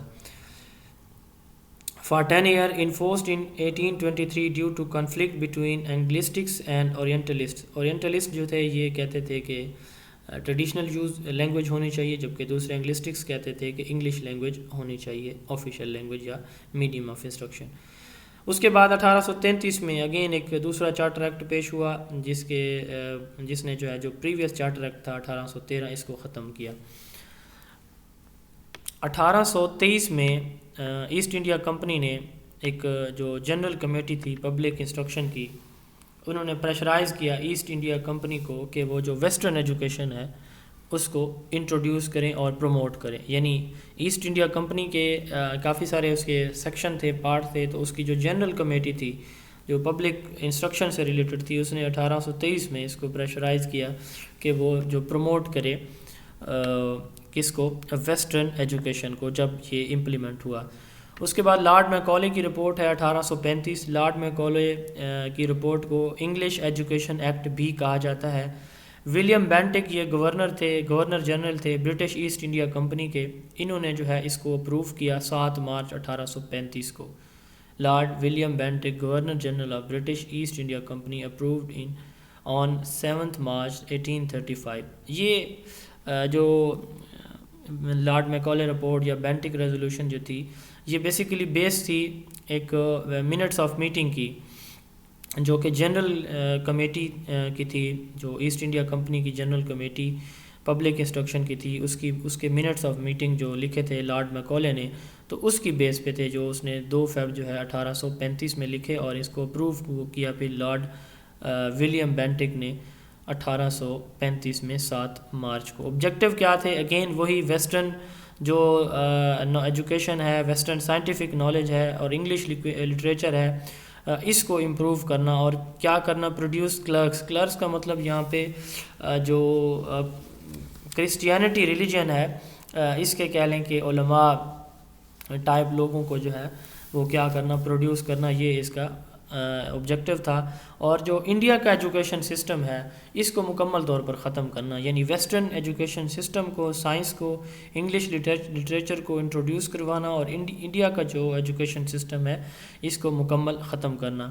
اور انہوں نے کہا کہ جو پچھلی لڑائی تھی انگلش اردو والے، انہوں نے کہا کہ English instead of Sanskrit and Persian, صرف انگلش ہی لینگویج یا میڈیم آف انسٹرکشن ہوگی۔ تو لارڈ میکالے نے جو اس کا ایک مشہور کوٹیشن اس کی ہے، A single shelf of a good European library is worth than the whole native literature of India and Arabia۔ India اور عربیہ کا سارا جو نیٹو لٹریچر ہے اس سے یورپ کی ایک لائبریری کا ایک شیلف جو ہے وہ بھی زیادہ قیمتی ہے۔ یہ ایم سی کیوز میں آ سکتا ہے، یہ جو اس کا کوٹیشن ہے لارڈ میکالے کا۔ تو یہ دوسری رپورٹ تھی۔ اس کے بعد ووڈ ڈسپیچ 1854 میں چارلس ووڈ جو کہ پریزیڈنٹ تھے board of control asset India company کے، تو اس کو جو ہے میگنا کارٹا آف انڈین ایجوکیشن بھی کہا جاتا ہے، یعنی ووڈ ڈسپیچ کو انڈین جو ایجوکیشن ہے اس کا میگنا کارٹا کہا جاتا ہے۔ اس کا دوسرا نام جو ہے کارنر سٹون آف ایجوکیشن بھی ہے، یعنی ووڈ ڈسپیچ کو میگنا کارٹا یا corner stone of Indian education بھی کہا جاتا ہے۔ یہ چارلس ووڈ نے پیش کیا۔ یہ جو ہے اسٹیبلشمنٹ آف یونیورسٹیز 1857 میں 3 یونیورسٹیز بنانے کی تجویز دی گئی، اس میں بمبئی، کلکتہ اور مدراس۔ اور میڈیم آف انسٹرکشن جو ہے یہاں پہ دونوں جو انگلش اور لوکل انڈین لینگویجز ہیں، دونوں جو پہلی آپ نے دیکھا ہے کہ چارٹر ایکٹ میں لڑائی رہی ہے انگلش اور لوکل کی، تو وہ امپلیمنٹ نہیں ہو سکا، 1823 میں ہوا لیکن انگلش لینگویج یوز ہوئی۔ پھر بینٹک ریزولیشن یا لارڈ میکالے رپورٹ جو ہے وہ آئی، اس میں بھی انگلش لینگویج کو یوز کیا گیا میڈیم آف انسٹرکشن، لیکن ووڈ ڈسپیچ کو اس لیے میگنا کارٹا یا کارنر سٹون کہا جاتا ہے کیونکہ یہاں تھوڑی سی تبدیلی ہوئی کہ میڈیم آف انسٹرکشن جو ہے انگلش سے جو ہے لوکل لینگویجز کو بھی ساتھ شامل کیا گیا۔ Director public instruction offices open کیے گئے، جو بورڈ آف کنٹرول تھا اس کو ختم کر کے، یعنی پہلے بورڈ آف کنٹرول تھا ایسٹ انڈیا کمپنی کا، جو ایجوکیشنل جو انسٹیٹیوٹس تھے ان کو کنٹرول کر رہا تھا، اس کو بورڈ آف کنٹرول کا نام دیا جاتا تھا۔ تو اس کی جگہ کیا کیا؟ D P I office, director public instruction office, یہ قائم ہوئے۔ تو اس کا کام بھی، اس کا جو میجر انٹینشن تھی ووڈ ڈسپیچ کی، اس کی انٹینشن بھی وہی تھی، لیکن تھوڑا سا اس میں یہ ہے کہ اس میں لوکل اور انڈین لینگویجز کو میڈیم آف انسٹرکشن کے طور پر یوز کیا گیا۔ اس کا کام یا آبجیکٹیو جی وہی تھا، پروموٹ ویسٹرن نالج۔ ڈسپیچ کا مطلب ہوتا ہے act of sending some thing. اچھا، ایک امپورٹنٹ ایم سی کیو ہے کہ ڈی پی آئی آفیسز 1856 میں، یہ اسی ووڈ ڈسپیچ میں جو اس کا نیم چینج ہوا، ڈی پی آئی آفیسز قائم ہوئے۔ تو پنجاب میں لاہور میں جو 1856 میں ڈی پی آئی آفس بنا تھا، ڈی پی آئی ایلیمنٹری کا، وہ آج تک بھی موجود ہے، یعنی وہی آفس سیم جو ہے وہ آج تک بھی فنکشنل ہے۔ D P I office in Punjab Lahore was established in 1856 since that it's working, یہ ابھی تک جو ہے وہ کام کر رہا ہے۔ اس کے بعد Indian education commission 1882، M C Qs میں پوچھا جاتا ہے کہ انڈین ایجوکیشن کمیشن جو ہے یہ کب بنا اور کس کی سربراہی میں بنا؟ تو یہ 2 امپورٹنٹ ہیں کویسچن اس سے ریلیٹڈ، انڈین ایجوکیشن کمیشن سے ریلیٹڈ۔ 1882 میں بنا اور ولیم ہنٹر کی جو چیئرمین شپ ہے اس میں بنا۔ اور ایک اہم بات کہ سر سید احمد خان بھی اس کے ممبر تھے، یہ جو کمیشن بنا تھا اس کے 20 ممبر تھے۔ 7 فروری 1882 کو یہ بنا، اس کے 20 ممبر تھے اور اس میں سر سید احمد خان رحمۃ اللہ علیہ بھی ایک ممبر تھے۔ اپوائنٹڈ، ان کو اپوائنٹ کس نے کیا؟ لارڈ رپن نے کیا، یہ جو ممبر تھے یا کمیشن تھے اس کی تشکیل۔ اس کے بعد medium of instruction, mother tongue in primary education, یہ 1882 میں انڈیا میں پرائمری لیول پر یعنی پاک و انڈیا پاکستان یا سب کانٹیننٹ میں جو پرائمری لیول پہ تعلیم تھی وہ مادری زبان میں دینے کی منظوری دی گئی. اس کے بعد مسلم ایجوکیشن, یہاں پہ پہلی مرتبہ کسی بھی برٹش ایکٹ میں یا ڈسپیچ کمیشن یا رپورٹ میں مسلم ایجوکیشن کے پھیلاؤ یا پرولیفریشن پہ کی اس کی اجازت بھی دی گئی. اور اس کے بعد امپورٹنٹ اس کا ایک اور اسپیکٹ ہے کہ ہر ڈسٹرکٹ میں ایک ماڈل اسکول بھی بنایا جائے گا انڈین ایجوکیشن کمیشن. تو اس کے امپورٹنٹ اس سے ریلیٹڈ کویسچن ہے. 1882 میں بنا. چیئرمین شپ ولیم ہنٹر کی. 1882 میں اس کے 20 ممبر تھے. سر سید احمد خان اس کے بھی ایک ممبر تھے.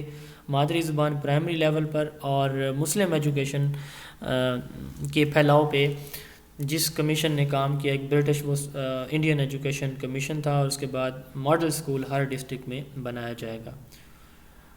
اس کے بعد جی نیکسٹ ہے Sadler commission. Sadler commission basically جو کلکتہ یونیورسٹی بنی تھی, بمبئی, کلکتہ اور مدراس, تو اس یونیورسٹی کا جو ایگزسٹنگ سیٹ اپ تھا اور وہاں کے جو ایشوز تھے اور ان ایشوز کو دیکھنا اور اس کو یونیورسٹی کو مزید اسٹرینتھن کرنے کے لیے ایک کمیشن بنا 1917 میں جس کو سیڈلر کمیشن کہا جاتا ہے. مسٹر مائیکل سیڈلر جو کہ وائس چانسلر تھے یونیورسٹی آف لیڈ کے, یہ اس کمیشن کے چیئرمین تھے.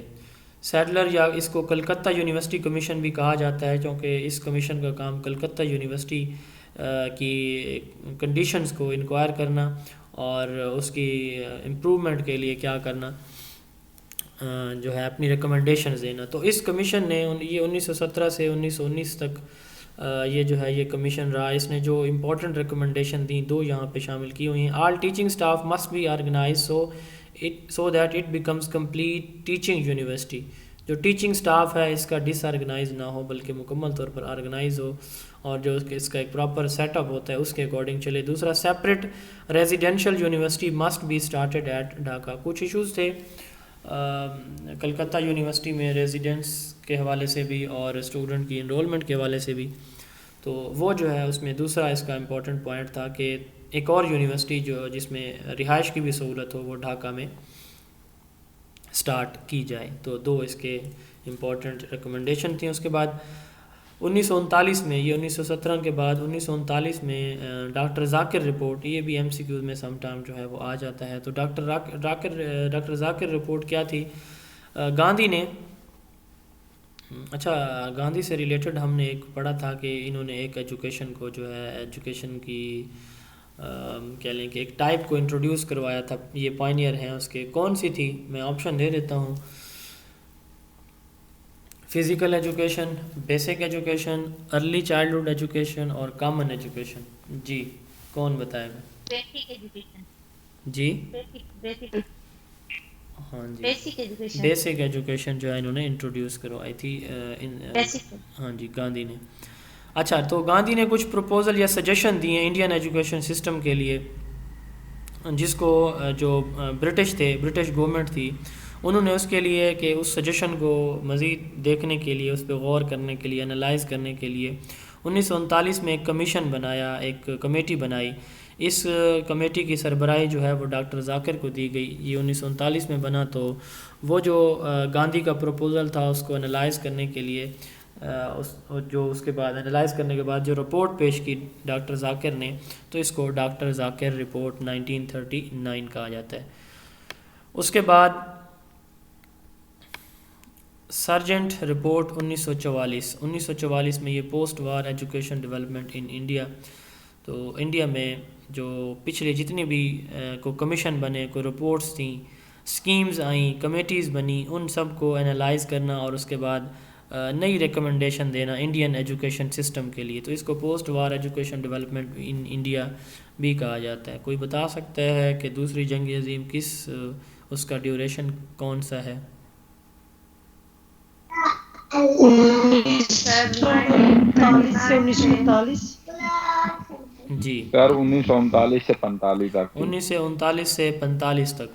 تو یہ جو ہے post war education development in India.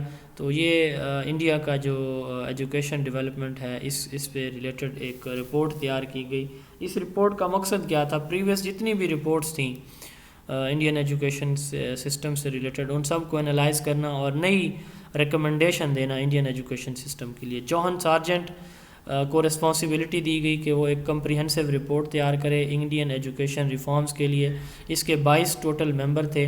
انہوں نے انالائز کیا سیڈلر کمیشن جیسے 1917 سے 19، اس طرح ہارٹیج کمیٹی رپورٹ، اس کے بھی ایئر آپ یاد کر لیں، ہارٹیج کمیٹی رپورٹ 1929 میں، واردہ اسکیم 1937 میں ایجوکیشنل ریفارمز کے لیے دی گئی۔ تو انہوں نے پچھلی ساری جو رپورٹس ہیں ان کو انالائز کیا اور ریکمنڈیشن دی۔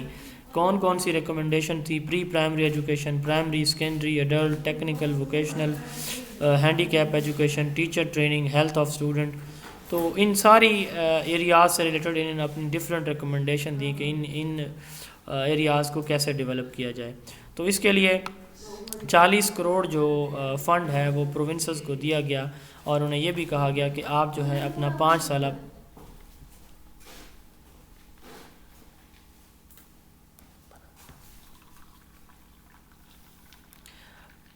جو اپنا پلان ہے وہ بھی ہمیں دیں۔ تو یہ سارجنٹ رپورٹ تھی۔ اس کے بعد ہم اب بات کریں گے جو مسلم ایجوکیشنل ادارے ہیں ان کی کیا ہسٹری ہے، ان کی ہم تھوڑی سی کچھ امپورٹنٹ پوائنٹس جو ہیں وہ ڈسکس کریں گے۔ سب سے پہلے سر سید احمد خان رحمۃ اللہ علیہ کا جو کنٹریبیوشن ہے وہ دیکھیں گے۔ آپ نے دیکھا ہے کہ ملک اس میں بر صغیر میں اس وقت جو اسٹیٹ تھی اس میں زور دیا جا رہا تھا کس کو؟ ویسٹرن ایجوکیشن کو، اور جو مسلم ایجوکیشن ہے اس کا تو نام ہی نہیں تھا، کیونکہ ہندو اور انگریز یہ دونوں ہی مسلمانوں کے مخالف تھے۔ تو سر سید احمد خان رحمۃ اللہ علیہ انہوں نے کوشش کی کہ مسلمانوں کو تعلیمی لحاظ سے ان کو آگے لایا جائے۔ تو ایک آرفینیج اسکول انہوں نے قائم کیا مراد آباد میں، مدرسہ مراد آباد بنا۔ یہ ایم سی کیوز میں آ سکتا ہے، پوچھا جا سکتا ہے، یا انٹرویو میں پوچھا جا سکتا ہے، تو انٹرویو میں بھی آپ یہ ان اداروں کے نام جو ہے ان ڈیٹیل بتا سکتے ہیں۔ تو سب سے پہلے مدرسہ مراد آباد ہے 1858 میں، اور مدرسہ غازی آباد 1862 میں۔ سائنٹیفک سوسائٹی انہوں نے تشکیل دی 1800۔ یہ سم ٹائم یہ 1859 بھی لکھا ہوتا ہے 59۔ کس کا؟ مراد آباد کا؟ یہ مراد آباد، جی جی۔ اچھا چلے، میں نے جس بک سے اس کو کاپی کیا تھا وہاں پہ 1858 لکھا ہوا ہے۔ تو سائنٹیفک سوسائٹی 1863 میں بنائی گئی تھی۔ کس لیے بنائی گئی؟ اس کا مقصد کیا تھا؟ انگلش جو بکس ہیں ان کو اردو میں ان کی ٹرانسلیشن تاکہ انڈرسٹینڈ کریں مسلم جو نوجوان ہیں اس کو۔ اس کے بعد محمدن ایجوکیشنل کانفرنس 1886 میں مسلمانوں کے اندر، نوجوانوں کے اندر اور مسلمان لیڈرز کے اندر ایک پولیٹیکل جو وزڈم ہے وہ کریٹ کرنے کے لیے علی گڑھ موومنٹ تھی، جس کا میجر امپیکٹ کیا تھا؟ مسلمانوں کی جو پولیٹیکل ٹریننگ تھی وہ تھی، سائنٹیفک آؤٹ لک تھی، اور اس کے ساتھ ساتھ مسلمانوں کو سائنس اور انگلش کے لیے، انگلش جو ایجوکیشن ہے اس کے لیے یا انگلش لینگویج کے لیے پریپیئر کرنا تھا۔ تو اس سلسلے میں انہوں نے سب سے پہلے 1875 میں ایک علی گڑھ ہائی اسکول بنایا۔ یہ اسکول جو ہے 2 سال بعد کالج لیول پہ پروموٹ ہوا، اور 1921 میں علی گڑھ کالج سے علی گڑھ اسکول بنا۔ تو یہ سر سید احمد خان رحمۃ اللہ علیہ کا کنٹریبیوشن تھا۔ 1867 یہ دیوبند اسٹیبلش ہوا۔ مولانا قاسم نانوتوی اور مولانا رشید احمد نے سہارنپور اتر پردیش انڈیا میں 30 مئی 1867 کو ایک دینی مدرسے کی بنیاد رکھی۔ اس کے پہلے جو ہیڈ تھے وہ مولانا یعقوب نانوتوی تھے۔ اس کو بنانے کی جو بنیادی وجہ تھی وہ جو کریکولم تھا، یہ بیسیکلی آپ کہہ لیں کہ جو سر سید احمد خان رحمۃ اللہ علیہ جو کاوش کر رہے تھے، تو یہ اس کے کہہ لیں کہ مسلمانوں کو اس وقت یہ سمجھا گیا کہ شاید جو ہے مسلمان اپنے دین سے دور ہو رہے ہیں، تو ضرورت محسوس کی گئی۔ تو علماء نے اس وقت مولانا یعقوب احمد نانوتوی اس کے پہلے ہیڈ بنے، مولانا قاسم اور رشید احمد رحمۃ اللہ علیہ انہوں نے ایک مدرسہ جو ہے وہ قائم کیا جس کو دیوبند کا نام دیا گیا۔ تو یہ دیوبند ایک جگہ کا نام ہے، اس سے اس مدرسے کا نام دیوبند پڑا، اور ہمارا ایک فقہ بھی ہے جو ہے اسی نام سے۔ اس کے بعد موٹیو اس کا کیا تھا؟ کریکولم ریویژن تھا، جو ہمارا کریکولم ہے اس کو ریوائز کرنا، ریوائول آف ریلیجیس اسپرٹس، تو مسلمان نوجوانوں کے اندر جو روحانی اقدار ہیں، ریلیجیس اسپرٹس ہیں، وہ جو ہے ان کو انٹروڈیوس کرانا یا ریوائیو کرانا۔ یہ علی گڑھ موومنٹس کے اگینسٹ ریزن میں نے آپ کو بتا دی ہے کہ وہ چونکہ صرف سائنٹیفک یا ماڈرن اور انگلش پہ کام کر رہے تھے سر سید احمد خان رحمۃ اللہ علیہ، تو اس لیے انہوں نے کیا کیا، صرف ریلیجیس ایجوکیشن پہ فوکس کیا۔ ان کا بھی رول تھا انڈیپینڈنس میں اسٹرگل کے لیے، اور انہوں نے سائنس کو ٹوٹلی اگنور کیا۔ ڈی میرٹ پوچھا جا سکتا ہے کہ کیا ہے، تو یہ تو اپوزیشن تھی علی گڑھ موومنٹ کی، اور اگنور کیا انہوں نے سائنس کو۔ اس کے بعد سر سوری فار انٹرپشن، جی جی سر ایک چیز یہاں سمجھ نہیں آتی، تھوڑا سا مطلب کنفیوز ہو جاتے ہیں سر۔ سر سید احمد خان نے تو ینگ جنریشن کو سیاست سے دور رہنے کے لیے کیا تھا، مطلب کہ تو یہاں اس کا جو میجر امپیکٹ آ رہا ہے وہ پولیٹیکل ٹریننگ آ رہا ہے، تو یہ سر کس طرح یہ مطلب کہ اس نے پولیٹیکل ٹرین کیا تھا؟ سر سید احمد خان نے نوجوانوں کو سیاست سے دور نہیں کیا، بلکہ ان کو پولیٹیکلی ٹرین کیا۔ ان کو چونکہ ہم ڈیٹیل میں ڈسکس کر چکے ہیں پہلے کہ جو برٹش گورنمنٹ تھی ان کی کوشش تھی انگلش لٹریچر کو، سائنٹیفک نالج کو اور اپنے ریلیجن کو پروموٹ کرنا، یہ ان کی انٹینشنز تھیں۔ اور جو اس وقت صاف ظاہر ہے جو برٹش گورنمنٹ تھی ان کی جو آفیشیل لینگویج تھی وہ بھی انگلش تھی، تو مسلمان انگلش بول بھی نہیں سکتے تھے۔ جو ہندوز تھے وہ ان کے ساتھ مل جاتے تھے، اور اس طرح کافی سارے، جیسے سر سید احمد خان نے کچھ رسالہ جات اور کچھ میگزین بھی لکھے، ہفت روزہ اور ڈیلی اخبار بھی انہوں نے شائع کیے جس میں اردو انگلش دونوں چیزیں ہوتی تھیں۔ تو بیسیکلی ان کی انٹینشن یہ تھی کہ جو مسلم یوتھ ہیں ان کے اندر انڈرسٹینڈنگ ڈیولپ ہو، ان کو پتہ ہو انگلش لینگویج کا کہ انگریز ہمیں سے یہ کہہ رہے ہیں، ہم نے ان کو یہ بات کرنی ہے، کہنی ہے۔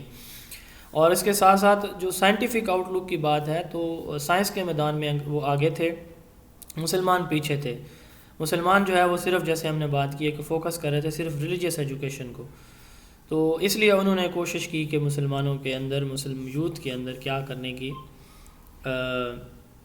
سائنٹیفک جو لک ہے یا سائنٹیفک سٹائل میں ان کو آگے مزید لے جانے کی کوشش انہوں نے کی۔ جی کیا کہنا چاہ رہے تھے آپ؟ سر ایک سر تھے میرے، وہ ان سے میں پڑھا نہیں لیکن ان سے سنا تھا کہ انہوں نے یہ کہا تھا کہ سائنس اور ایجوکیشن کی طرف انہوں نے مطلب کہ ینگ جنریشن یا یوتھ جو اس وقت اسٹوڈنٹ تھے ان کو توجہ دلائی، لیکن انہوں نے پولیٹکس علی گڑھ موومنٹ کا جو میجر امپیکٹ ہے نا یہ پولیٹیکل ٹریننگ، چونکہ انہوں نے اب دیکھیں سیاست کے بغیر تو نہیں چل سکتا، پاکستان بنا ہے تو سیاسی بنیادوں پہ بنا ہے، قربانیاں بعد میں ہوئی ہیں، لوگ ہمارے شہید ہوئے ہیں، 10 لاکھ مسلمان، یہ بعد میں پاکستان جو تخلیق ہوا ہے تو یہ سیاسی کاوشیں تھیں ساری کی ساری پولیٹیکل۔ تو انہوں نے یہی لوگ جو علی گڑھ سے پڑھے، یہی لوگ جو ہے ہمارے لیڈر بنے۔ یہ اگر ہم ہسٹریز دیکھیں جو بڑے بڑے نام آتے ہیں تو ان میں کافی سارے لوگ ہیں جو علی گڑھ سے فارغ التحصیل تھے۔ خیر یہ ایک ایم سی کے گروپ میں بھی میں نے دیکھا تھا کہ علی گڑھ موومنٹ کا میجر امپیکٹ جو ہے وہ پولیٹیکل ٹریننگ تھا۔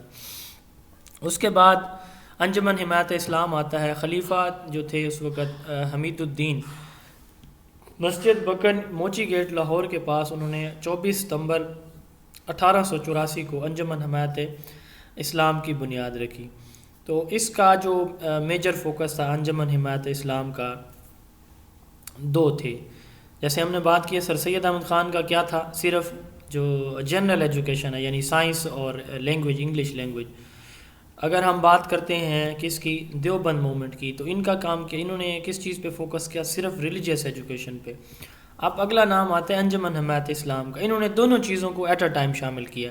کیا خلیفہ حمید الدین رحمۃ اللہ علیہ نے مسجد بکن انسائڈ موچی گیٹ یعنی موچی گیٹ کے نزدیک لاہور میں اس کی بنیاد رکھی 1884 میں 24 ستمبر کو۔ تو انہوں نے ایٹ اے ٹائم ریلیجیس اور جنرل ایجوکیشن کو دونوں یعنی میل اور فیمیل مسلم اسٹوڈنٹ کے لیے ایٹ اے ٹائم سٹارٹ کیا، اور انہوں نے کہا کہ جو فیمیل ہیں ان کی تعلیم پہلے جو ہے وہ سٹارٹ کی جائے۔ تو اس کا جو کہہ لیں کہ فنڈنگ ہے، اس کی فنڈنگ کیسے ہوتی تھی انجمن حمایت اسلام کی؟ مٹھی بھر آٹا، یعنی جو اسٹوڈنٹ تھے وہ کیا کرتے تھے، گھروں میں جاتے اور وہاں سے وہ جو آٹا ملتا تھا وہ آٹا ایک مٹھی بھر، تو اس سے جو اپنے جتنے بھی اخراجات ہیں وہ سارے پورے کرتے تھے۔ قرآن کو اس انجمن حمایت اسلام میں 6ٹھی کلاس سے آنورڈ جو ہے ٹرانسلیشن کے ساتھ پڑھانے کے لیے شامل کیا گیا۔ یہ جو ہے انہوں نے ایک کالج بھی اسٹیبلش کیا جس کو اسلامیہ کالج لاہور کہتے ہیں، 1892 میں، یہ آج تک موجود ہے۔ انہوں نے ایک ہفت روزہ حمایت اسلام میگزین بھی شامل کیا اور یتیموں کے لیے ایک آرفنیج ہاؤس بھی اسٹیبلش کیا۔ ندوۃ العلماء جو ہے مولانا شبلی نعمانی رحمۃ اللہ علیہ نے لکھنؤ انڈیا میں 1894 میں اسٹیبلش کیا۔ اس وقت چونکہ ان کے پاس جو فنڈز تھے انہوں نے بنیاد تو رکھی لیکن فنڈ اویلیبل نہیں تھے، تو 1894 سے 1898 تک جو ہے اس پہ کام کچھ کو خاصی نہ ہو سکا۔ 1898 میں جو ہے اس نے باقاعدہ اپنا آپریشن یا کام سٹارٹ کیا۔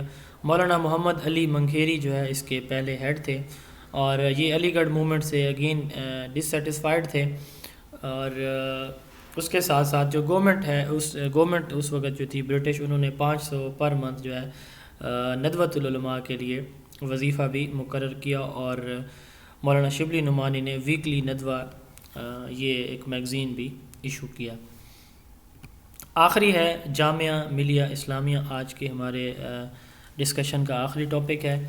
مولانا محمد علی جوہر نے 1920 میں علی گڑھ میں اس ادارے کی بنیاد رکھی، اور بعد میں 1925 میں یہ ادارہ جو ہے وہ دلی میں ٹرانسفر کیا گیا۔ اس ادارے نے جو مین کردار ادا کیا، اس نے مین کردار، جیسے ہم نے پڑھا ہے کہ علی گڑھ اور دیوبند یہ آپس میں ایک دوسرے کے مخالف تھے، اسی طرح ندوۃ العلماء یہ بھی ان کے مخالفین میں تھا علی گڑھ موومنٹ کے، تو ان کی آپس میں صلح جوئی کے لیے اس نے بڑا اہم کردار ادا کیا جامعہ ملیہ اسلامیہ میں۔ میڈیم آف انسٹرکشن اس کا اردو تھا، تو ایک MCQs پوچھا جاتا ہے کہ جامعہ ملیہ اسلامیہ میں ایجوکیشن کی سٹیجز کتنی تھیں، تو 5 سٹیجز تھیں۔ ایک اور MCQ پوچھا جاتا ہے کہ قرآن کی سٹیج پہ پڑھایا جاتا تھا، تو ناظرہ قرآن جو ہے 2nd سٹیج پہ پڑھایا جاتا تھا۔ اس کی 5 سٹیجز ہیں۔ پہلی سٹیج یہ 2 سال پہ مشتمل تھی، جس میں 5 سے 7 سال یعنی 5 سے 7 سال تک کی ایک ایج کے جو بچے ہیں وہ عربی قاعدہ اور کچھ جو قرآنی صورتیں ہیں وہ ٹرانسلیشن کے ساتھ پڑھیں گے، اس کے ساتھ ساتھ کاؤنٹنگ اور ڈکٹیشن یہ سیکھیں گے۔ دوسری سٹیج میں اگر آپ اس کی سٹیجز یاد رکھ لیں تو یہ بھی انف ہے، جیسے ناظرہ ہے ایک امپورٹنٹ چیز ہے تو یہ آپ یاد رکھ لیں، باقی ایک نظر دیکھ لیں آپ ان کی سٹیجز کو۔ سٹیج 2 میں 5 سال کی یہ سٹیج تھی، جس میں ناظرہ قرآن جو ہے اس کو کچھ اس کی جو قرآن کی ناظرہ قرآن مکمل اور کچھ آیات کچھ صورتوں کو حفظ کیا جاتا تھا، اس کے ساتھ ساتھ کیلی گرافی اور ہسٹری پڑھائی جاتی تھی، یعنی مسلم ہسٹری۔ سٹیج 3 میں یہ بھی اگین 5 سال کی تھی، اس میں 17 سال تک کی ایج کے اسٹوڈنٹ کو سائنس، میتھ، فلاسفی، عربک جو ہے ایک ایز اے لینگویج، اور سائیکالوجی، اکنامکس جو ہے وہ پڑھائی جاتی تھی۔ انٹرمیڈیٹ سٹیج بھی اس کو کہتے ہیں۔